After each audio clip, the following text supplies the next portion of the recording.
Mon but est toujours d'expliquer pourquoi ce modèle dominant, qui pourtant a subi beaucoup d'avaries et qui vient encore d'en subir beaucoup avec la crise de 2008 et continue en 2009, pourquoi ce modèle subsiste encore et, à mon avis, va subsister encore.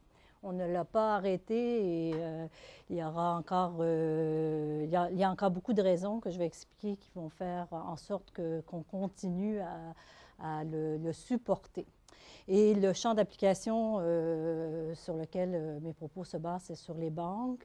Alors déjà, d'ores et déjà, on peut dire, là, depuis 2009, peut-être certaines banques ont failli, ont tombé au combat, mais celles qui sont restées ont continué à croître à une vitesse exponentielle et elles sont, en 2011, plus grosses que jamais, plus puissantes que jamais et au-delà des capacités d'aide d'un seul pays. Que ce soit ici, du côté canadien, du côté français, du côté américain, les banques sont encore plus grosses qu'elles ne l'étaient. Ce n'est plus too big to fail. Il y a vraiment maintenant un souci qui est bien manifesté au niveau de Bâle, à savoir qu'il y a certaines banques qu'on devra mettre dans un club à part. C'est les banques qui ne peuvent pas faire faillite. La Banque royale, du côté canadien, en fait partie, les 20 grosses banques qui ont un risque systémique énorme à travers le globe.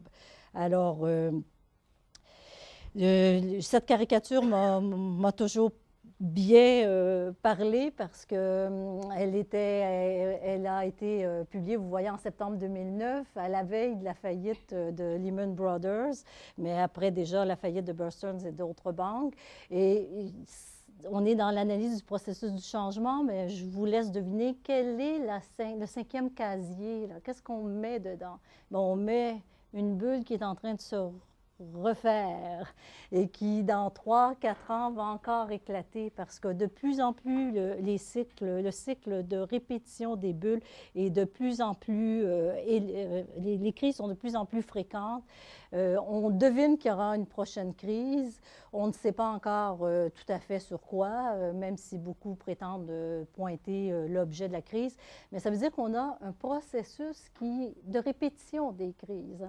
On cherche les rendements de telle façon qu'à un temps ou à un autre, on va prendre des risques excessifs où là, tout éclate. Alors, est-ce que ce sera les CDS, les CDO, les obligations ou autres? Il y a matière sur laquelle se pencher, puisque en ingénierie financière, on n'a pas arrêté non plus le processus d'ingénierie financière.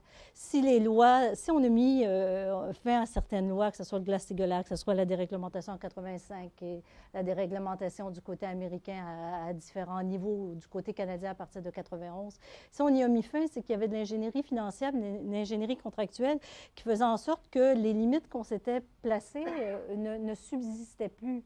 On n'était plus capable de séparer vraiment, à cause de tous les types de produits financiers, ce qui est du ressort d'une banque de dépôt ou commerciale et ce qui est du ressort d'une banque d'investissement.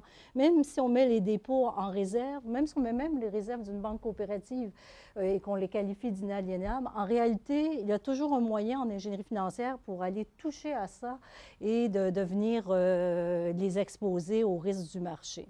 Et c'est sûr que là, à ce moment-là, il faut se mettre peut-être à regarder au niveau gouvernance pourquoi, malgré les crises, malgré le changement, on remet une équipe de dirigeants à l'intérieur d'une organisation et avec autant de bonnes intentions au départ, peu à peu, on rentre dans ce processus de recherche de profit. Et du côté québécois, du côté de Montréal, on a Nortel qui nous l'a démontré à plusieurs reprises, parce que Nortel, on a changé à 3 reprises les équipes de direction, après les avoir accusés de fraude, après avoir intenté des poursuites, et l'équipe aussi vertueuse qu'elle pouvait paraître au départ, se retrouvait avec des poursuites 6 mois ou 8 mois plus tard. Alors, il y a les gens, bien sûr, mais il y a comprendre le processus, les motivations, les incitatifs qui fait qu'on arrive à prendre ces décisions.